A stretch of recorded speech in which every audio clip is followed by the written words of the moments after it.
Olá, boa tarde. Terça-feira, 20 de agosto de 2019. A partir desta terça-feira, o Estado de São Paulo passa a emitir o novo modelo de carteira de identidade.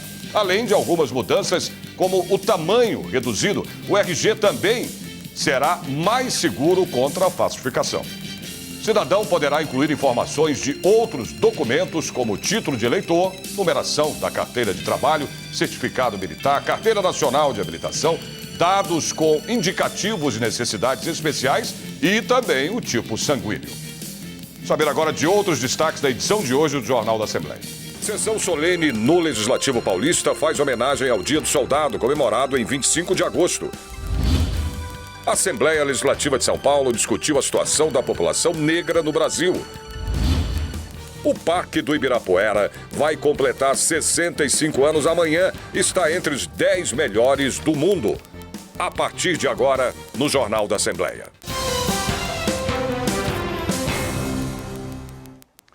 O Parlamento Paulista prestou homenagem ao engenheiro Osiris Silva, um dos fundadores da Embraer e considerado um dos maiores incentivadores da indústria aeronáutica mundial. Coronel da Aeronáutica, engenheiro militar formado pelo ITA, o Instituto Tecnológico de Aeronáutica, Osiris Silva é um dos responsáveis por colocar o Brasil entre os países que se destacam no cenário internacional da aviação, além de contribuir para a indústria aeronáutica e aeroespacial no mundo. Eu quero agradecer muito a concessão da homenagem, que segundo me consta é uma homenagem muito raramente concedida. E eu fico muito contente com isso e muito grato. Osiris Silva nasceu em Bauru, interior de São Paulo. Liderou a equipe que projetou e construiu o avião Bandeirante, o primeiro desenvolvido e produzido no Brasil. Em 1969, liderou o grupo que promoveu a criação da Embraer, que deu início à produção industrial de aviões no Brasil. Presidiu a empresa até 1986, ano em que passou a presidir a Petrobras, cargo que ocupou até 1989. Em 1990, assumiu o Ministério da Infraestrutura.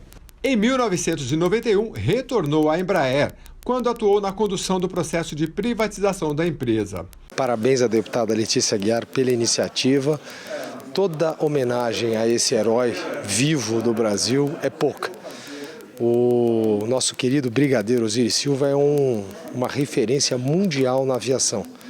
De 0 a 100 em 50 anos, do Brasil, que importava tudo, ele consegue fazer hoje, que é a terceira maior fábrica do mundo e a líder mundial em alguns segmentos de aviação.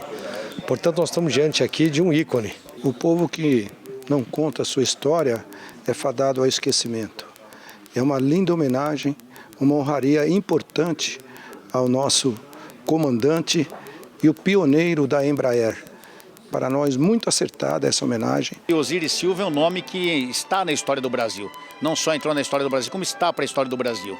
Então é um motivo de muito orgulho eu estar aqui nessa noite, não só prestigiando, como também dando os parabéns a essa pessoa que, não só pelo que ele fez na Embraer, por ter sido ministro, mas por tudo que ele fez pela Força Aérea e pelo Brasil. É uma pessoa que deve ser lembrada sempre como um dos grandes homens do Brasil. Parabéns a todos aí. A deputada Letícia Aguiar, do PSL, proponente da homenagem, nasceu em São José dos Campos, cidade considerada a capital da aviação brasileira, que conta com o ITA, o Instituto Tecnológico de Aeronáutica, e com a sede da Embraer. Eu tive a oportunidade, como parlamentar eleita, de poder homenagear um homem que fez a diferença, não apenas em São José dos Campos, no Vale do Paraíba, em todo o estado de São Paulo e no Brasil e para o mundo, né? Porque ele realmente iniciou, né, dentro da indústria aeroespacial, dentro da aviação, uma história muito brilhante, muito vitoriosa, que merece ser reconhecida. Assembleia Legislativa sediou o simpósio Suicídio na PM, o inimigo silencioso. O evento, coordenado pelo deputado Major Meca, do PSL, reuniu especialistas para debater o tema e estabelecer protocolos de atenção à saúde dos integrantes da corporação. De acordo com o parlamentar, a profissão de policial gera um estresse físico, psicológico e espiritual muito grande. Os agentes têm uma demanda de trabalho extremamente excessiva e sem descanso. Ainda segundo o deputado Major Meca, somente neste ano foram registrados 15 casos de suicídio entre os integrantes da Polícia Militar. O comandante militar do Sudeste, o general Marcos Antônio Amaro dos Santos, e outras autoridades militares prestigiaram um ato solene em homenagem ao Dia do Soldado. E o repórter Maxwell Figueiredo acompanhou essa solenidade. O Dia do Soldado é em 25 de agosto, data do aniversário de Luiz Alves de Lima e Silva, o Duque de Caxias, considerado o patrono do Exército. Duque de Caxias nasceu em 1803 e ficou conhecido como o pacificador, após sufocar muitas rebeliões contra o Império. O Dia do Soldado foi comemorado na Assembleia Legislativa com a presença de diversas autoridades. O Marechal Luiz Alves de Lima e Silva, Duque de Caxias, que para nós é o maior exemplo que temos de militar e de cidadão, né? Pelos seus exemplos de bravura, de patriotismo, de abnegação, de bondade mesmo, de pacificador que foi, né? Após as suas vitórias, ele sempre buscava a pacificação dos nacionais, então é o máximo exemplo que temos de soldado e cidadão. O comandante-geral da PM de São Paulo, Coronel Salles, disse que é importante lembrar a data como sinônimo de patriotismo. Uma alegria muito grande poder estar aqui na Assembleia, na nossa Casa de Leis paulista, exaltando o Dia do Soldado, né? Numa referência clara e numa reverência ao nosso Duque de Caxias, que nasceu a 25 de agosto de 1803. É uma data magna para nós, militares federais e estaduais, onde se exalta o compromisso com o Brasil e o juramento de morrer pela pátria, se preciso for. É um grande dia. O ato solene foi proposto pelo deputado Castelo Branco, do PSL. O parlamentar reforçou que o nome de Duque de Caxias deve ser lembrado não só nesta data, mas também nos livros de história. Nós estamos exaltando uma das figuras mais ilustres da história brasileira, que ainda não teve, na minha modesta opinião, o devido respeito e a devida consideração nos livros de história. Luiz Alves de Lima e Silva foi uma figura absolutamente maravilhosa na história do Brasil. Grande parte das nossas grandes conquistas de hoje se deve a ele. O Dia do Soldado é um dia para ser comemorado em todo o país, mas a Assembleia, nessa data, faz essa homenagem ao nosso Exército Brasileiro, a lembrança de Duque de Caxias, e tem que estar bem vivo na memória de todos os brasileiros, porque é um exemplo a ser seguido, não só como homem, como comandante, como militar, e o Exército representa tudo isso.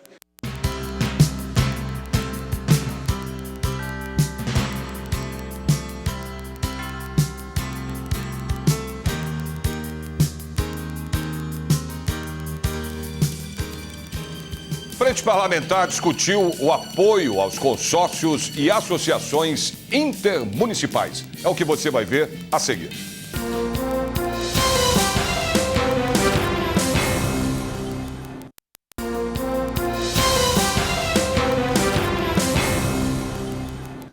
A Assembleia Legislativa de São Paulo discutiu a situação da população negra no Brasil. O debate aconteceu na Assembleia Legislativa, no auditório Paulo Kobayashi. Os desafios da população negra no Brasil foram discutidos pelo Fórum Intelectualidade Afro-Brasileira na Alesp. O órgão, fundado em 2012, com mais de 20 mil membros ativos, busca mudar a realidade do negro no país. Mari é professora da Rede Municipal de São Paulo. Na educação, ela diz que ainda há muito que avançar. O mito da democracia racial caiu por terra. Nós temos hoje ainda nos bancos escolares, que é meu campo, porque eu sou professora da rede pública, um número muito pequeno ainda de homens e mulheres negras alcançando anos de escolaridade, principalmente no ensino fundamental, no ensino médio e principalmente na universidade. Então a gente tem que desenvolver políticas públicas e políticas de Estado que consiga reverter esse quadro, colocando mais de 54% da população autodeclarada negra e afrodescendente nos espaços de poder e decisão. Na cultura, na educação, na saúde e em todos os espaços aonde habitação, saúde, aonde a gente ainda tem sido subjugado e não tem respeitado o direito público e alienável, que é a questão da Constituição e os direitos e a efetivação desses direitos. O que especialistas dizem é que com a ausência da educação, a violência tende a aumentar. Estudos do Atlas da Violência apontam que em uma década subiu 23% o número de homicídios contra negros no Brasil. Só para se ter uma ideia da gravidade do problema, em 2016, de todos os homicídios que aconteceram no país, 71% das vítimas eram negras. Uma realidade que, segundo o comunicador AD Júnior, persiste.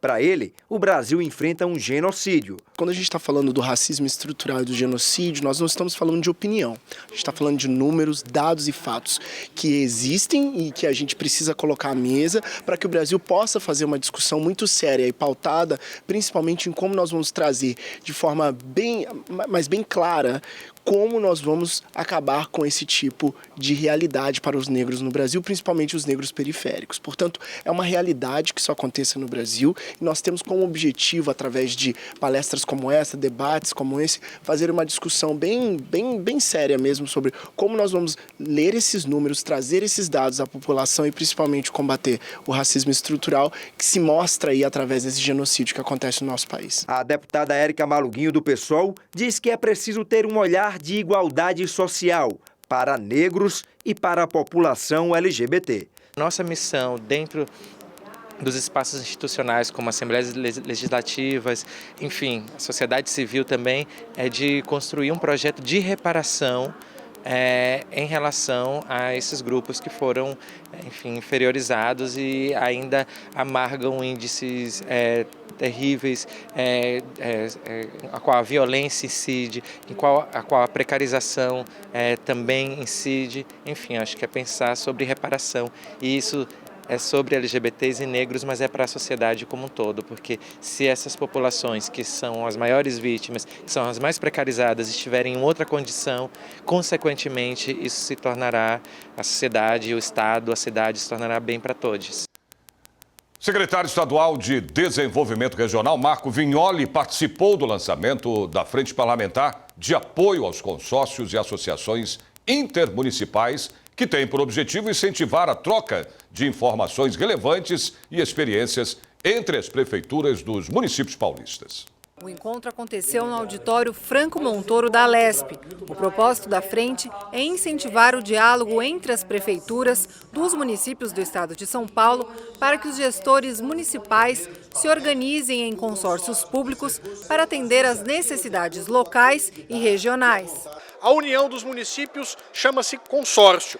E o lançamento hoje aqui na Assembleia é de uma frente, de um conjunto de deputados que vai apoiar cada vez mais essas associações entre os municípios dentro do estado de São Paulo, para respeitar ainda mais e fazer valer o imposto do cidadão. O consórcio em si, ele é uma ferramenta de gestão descentralizada, de convergência de interesses dos municípios e um ganho enorme para o desenvolvimento regional, para as teses e as demandas regionais e também, com isso, resolvendo as questões municipais.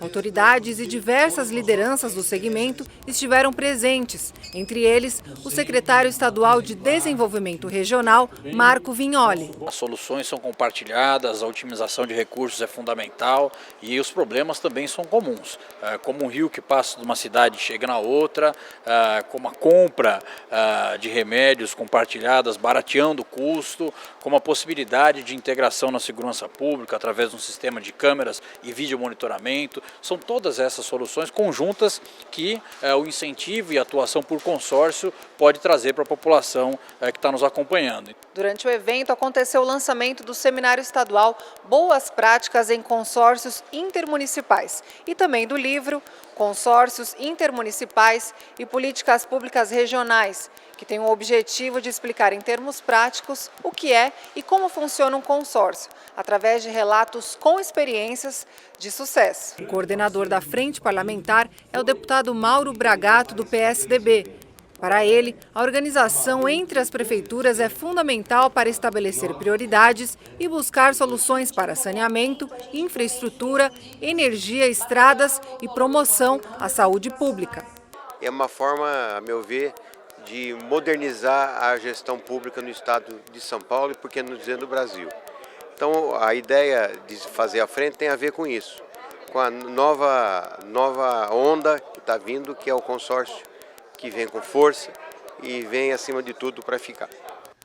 Portadores de deficiência visual, um problema que atinge 10% da população brasileira, terão mais facilidade de acesso a restaurantes, bares e praças de alimentação. Esse é o objetivo de um projeto de lei de autoria da deputada Letícia Aguiar, do PSL, que propõe a instalação de placas em braille em locais onde sejam comercializados alimentos e também a criação do selo Amigo das Pessoas com Deficiência. Segundo dados do IBGE, cerca de 6,5 milhões de pessoas sofrem de cegueira ou deficiência de visão em todo o país. Nos últimos anos, o acesso desta população a serviços essenciais, como transporte, educação e mercado de trabalho, tem sido incentivado por políticas públicas, instituições e legislação específica, como a Lei Brasileira de Inclusão da Pessoa com Deficiência. Com o objetivo de propiciar mais um meio de integração aos portadores de deficiência visual, a deputada Letícia Aguiar, do PSL, propôs o projeto de lei 673 de 2019, que autoriza a instalação de placas em braille com cardápios em fonte ampliada nos estabelecimentos que ofereçam refeições, como bares, restaurantes, hotéis e praças de alimentação, entre outros, no estado de São Paulo. Nós temos que dar essa prioridade para essas pessoas, né, que elas possam ter acessibilidade e inclusão delas garantida. Nós escolhemos a placa, né, e não o cardápio em papel, justamente porque o cardápio em papel, né, conversando com pessoas deficientes visuais, ele perde, né, ali a densidade, perde a aderência. Então, com isso, prejudica a leitura em braille. Já a placa, ela fica ali afixada, né, tanto em estabelecimentos de gêneros alimentícios, quanto em estabelecimentos comerciais no geral, um prédio comercial, um consultório médico, enfim, uma rede hoteleira que esteja disposta a incluir, né, essas pessoas no seu segmento de clientes. O sistema braille é um processo de leitura e escrita baseado em 64 símbolos em relevo. Ele é resultante da combinação de até 6 pontos dispostos em 2 colunas de 3 pontos cada uma. É possível fazer a representação tanto de letras como algarismos e sinais de pontuação. A leitura é feita da esquerda para a direita, ao toque de uma das mãos ou 2 mãos ao mesmo tempo. O código foi criado pelo francês Louis Braille, que perdeu a visão no acidente quando criança. Em 1825, aos 17 anos, ele criou o método que seria adotado em todo o mundo. O Brasil foi o primeiro país da América Latina a adotar o sistema, por volta de 1854, pelas mãos de José Álvares de Azevedo, que também era cego. A primeira escola criada para atender crianças cegas utilizando o braille foi o Instituto Benjamin Constant, do Rio de Janeiro. Atualmente, muitas instituições oferecem programas de capacitação em braille. Em São Paulo, uma das mais conhecidas é a Fundação Dorina Noel. Criada em 1946, leva o nome da educadora que trabalhou intensamente para implantar serviços especializados gratuitos para crianças, jovens e adultos, cegos ou com baixa visão. Dorina ficou cega aos 17 anos de idade. A instituição produz e distribui material em braille para 2.500 escolas, organizações, associações e bibliotecas que atendem público com deficiência visual. O objetivo é que as pessoas tenham mais autonomia e independência em suas atividades diárias. Para Alexandre Munk, superintendente da Fundação, o projeto da deputada Letícia Aguiar é importante, justamente porque estimula esta autonomia. É positivo, não tenho a menor dúvida, é mais uma ação em prol da pessoa com deficiência visual, ela que tem muitas dificuldades na questão de acessibilidade, nos bares, restaurantes, todos os locais que fornecem a alimentação, porque há uma dificuldade muito grande delas poderem solicitar o que elas realmente querem nesses estabelecimentos. Sempre precisa de ajuda de um terceiro, do garçom. Outro ponto importante do projeto é a criação do selo Estabelecimento Amigo da Inclusão. É um prêmio, um reconhecimento ao comerciante que se adequar à lei, proporcionando mais acessibilidade e comodidade à pessoa com deficiência. A empresa que aderir, certamente, ela vai conquistar uma gama maior de clientes, gerando assim mais economia, né, para o setor da empresa. Ela vai receber, né, todo mês nós faremos aí uma entrega do selo Estabelecimento Amigo da Inclusão, que ela vai poder deixar lá em local de destaque dentro do seu estabelecimento, mostrando que ali a pessoa que tem algum tipo de deficiência, ela será muito bem-vinda. As principais redes geralmente fazem um trabalho já de inclusão.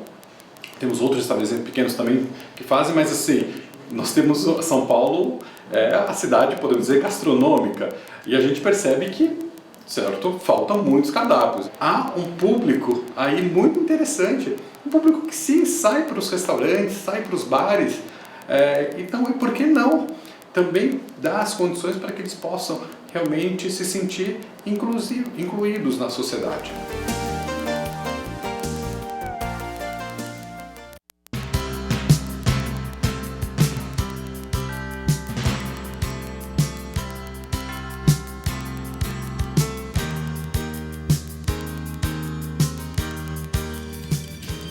Até o dia 30 de agosto, quem visitar a Assembleia Legislativa poderá ver a exposição Sala de Memória, Arte e Resistência Indígena. Voltamos já já.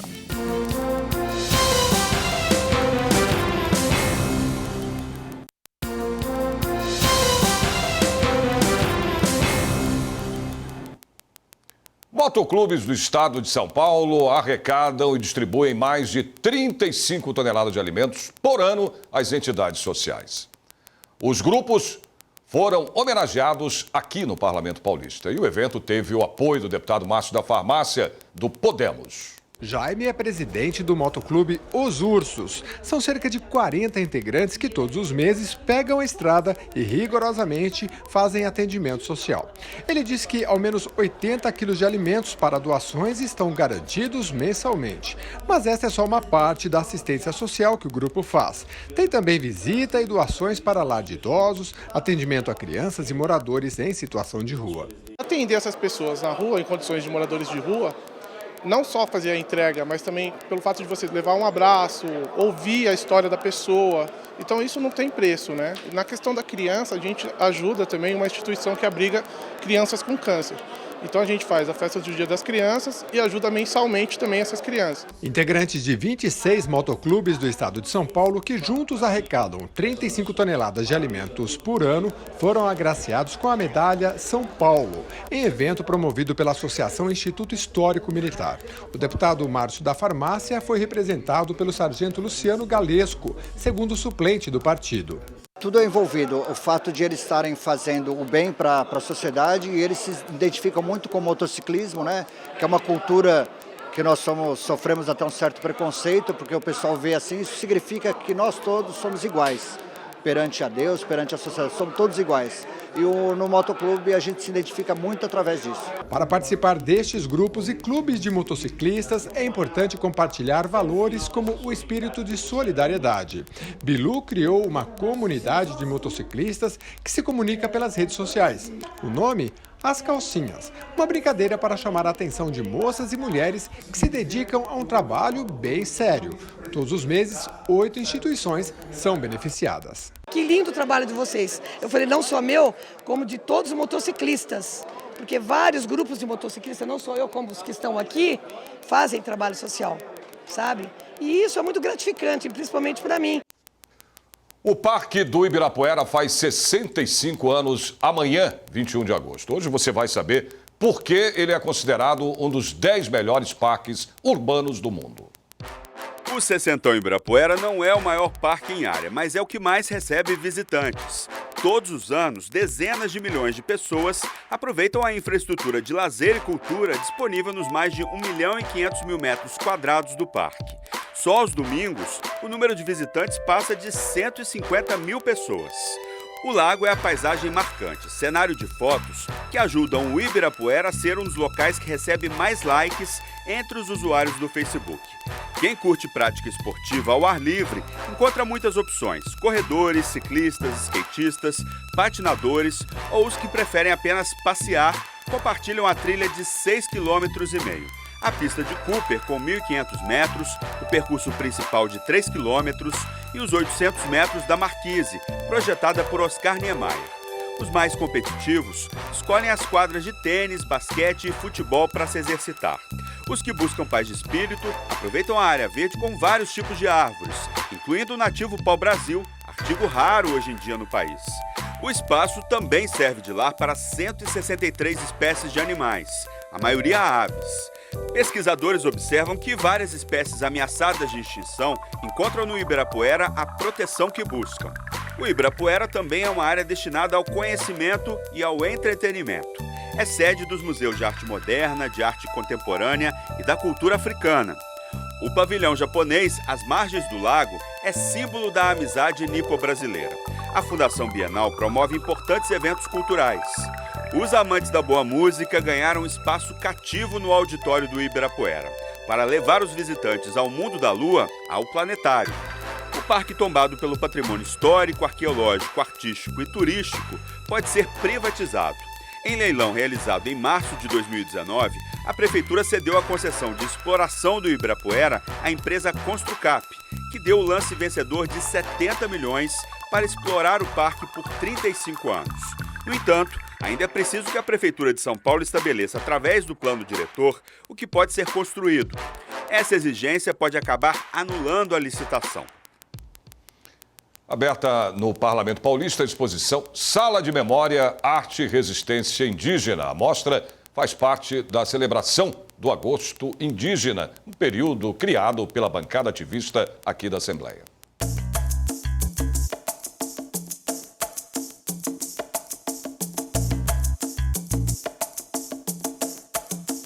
As obras se contrapõem aos quadros e esculturas expostas na Lesp, que frequentemente retratam jesuítas ou bandeirantes. As peças são originais, feitas por artistas e artesãos de diversas tribos. A exposição é aberta ao público e faz parte das atividades do Agosto Indígena organizadas pela bancada ativista. Escolas e grupos também podem solicitar visitas guiadas e serão muito bem-vindos, basta entrar em contato com a comunicação da Lesp. Entre as peças que fazem parte da mostra estão arapuca, pau de chuva, esteira, vestimentas e cerâmicas.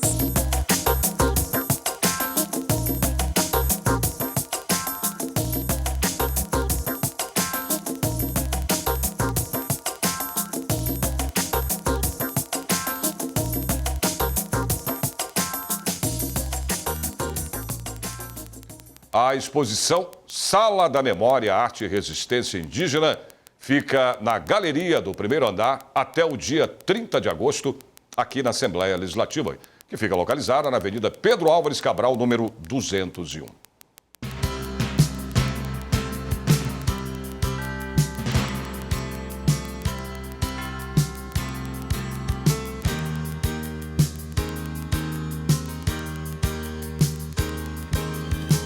Por hoje é só. O Jornal da Assembleia desta terça-feira termina aqui. Lembrando a você que a partir das 2h30 a TV Alesp transmite ao vivo a sessão plenária que você pode acompanhar através da internet no nosso site, que é o al.sp.gov.br, e também no YouTube. A gente se vê de novo amanhã a partir do meio-dia. Até lá e ótima tarde para você.